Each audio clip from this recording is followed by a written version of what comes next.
Hi everybody, this is Chelsea. Welcome back to my channel. If you're new here, I'm glad you're here. I'm going to be starting today a series of teacher videos because I have been offered and I have accepted a long-term sub position.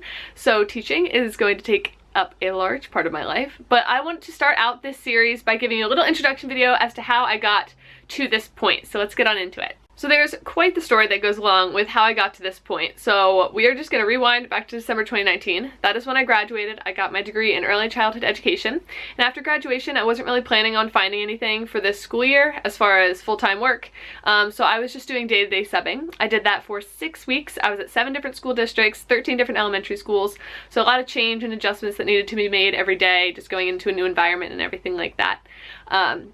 But on February 28th, I was teaching at a school district in a building that I'd never been in before. So I got there, was getting settled in the morning. The principal comes in and she says, "I'm thinking I'm gonna come observe you later today." And she said, "Think of it as an interview." And I'm like, great.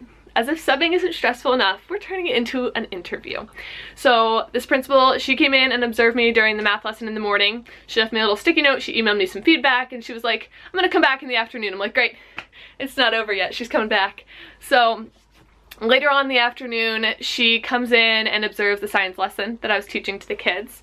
And then leaves me another sticky note, like, "Come to my office when your kids are at special." So I drop my kids off at special later that afternoon, and I go to her office, like go into the principal's office. Very scary. But we sat down together and she gave me a little more feedback, which was super appreciated. And then she proceeds to tell me that there's a long-term sub position opening up at the school. So she essentially offered it to me on the spot, but there were some formalities that needed to happen. So after that meeting with her, I just walked out thinking, oh my goodness, what just happened? This is entirely unexpected. Like, I have no connections with this school really. But she saw an opportunity and she took it, gave it to me. I'm grateful.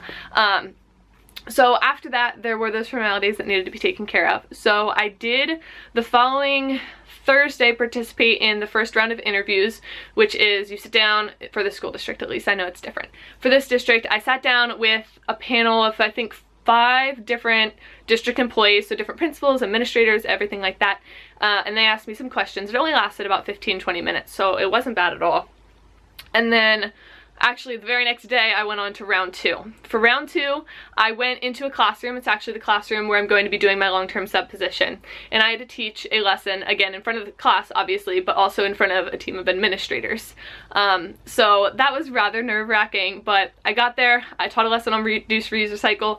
As soon as I got in front of the kids, I was totally fine. Like, I was extremely nervous beforehand, but I got into teaching. I'm like, all right, well, ignore those adults in the back of the room and just, you know, teach the kids. It's what I do. So that went really well, and we met afterwards. Well, I did with the team, and they gave me some more questions to answer and some more feedback. So I was then hired for the long-term sub position officially. So right now, the date is March 10th, and I start a week from today on March 17th. And I'm freaking out just a little bit. This is a position that was kind of unexpected. The teacher's going out because of health issues and everything like that, and she's not coming back.